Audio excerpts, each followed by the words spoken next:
This small, beautifully evocative painting shows cornstalks or mows in West Penwith. It's a tranquil scene. Calm has descended after the frenetic activity of the harvest.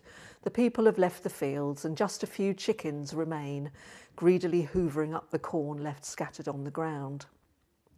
It is by Helene Schjerbeck, who is now celebrated as one of Finland's most important artists and is a lovely example of the work she was producing in the early part of her career.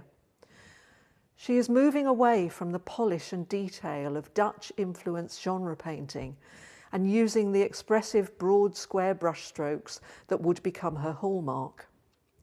From the early 1900s, her paintings become increasingly bold and spare as this early French-influenced naturalistic style turns into figurative modernism. She was born in Helsinki in 1862, and at the age of 3 she fell down a flight of stairs and broke her hip. Bedridden for several years, her father gave her some drawing materials to comfort her. It soon became apparent that she had a remarkable talent. She said in later life that when you give a child a pencil, you give her an entire world. On seeing her drawings, Adolf von Becker, the leading art educator in Finland, arranged a free scholarship for the 11-year-old to attend the Finnish Art Society's drawing school. In 1880, she was awarded a travel grant and moved to Paris, studying at the Académie Colarossi. Here she met a young Austrian artist, Marianne Prendelsberger, who became a lifelong friend, and in 1887, at Marianne's invitation, she made the first of 2 visits to the artist's colony at St Ives in Cornwall. Marianne had married the painter Adrian Stokes, and Helene Schjerbeck lodged with her friends at Barnoon Villa in the Upper Town. She took a separate studio, an old garden folly at 4 Richmond Place, writing to her close friend Maria Wick, "The view is over the town, to the harbour and to the sea, and everything is in such a state of decay that I could not ask for better."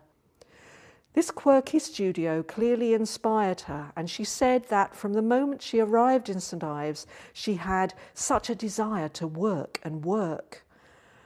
There are more than 20 known paintings associated with Helene Schjerbeck's 2 visits to St Ives, differing in subject, size and technique, and bearing out her claim that there were 1,000 things to paint. This eclectic mix of work suggests that St Ives offered her a creative environment in which she could not only make new exhibition work, exhibiting in Cornwall, Paris and London, but also study informally and experiment with new ideas. Her stays in St Ives as part of a cosmopolitan art community were a significant part of her formative years, allowing her to expand her artistic network and develop her creative skills, both of which would sustain much of her later art.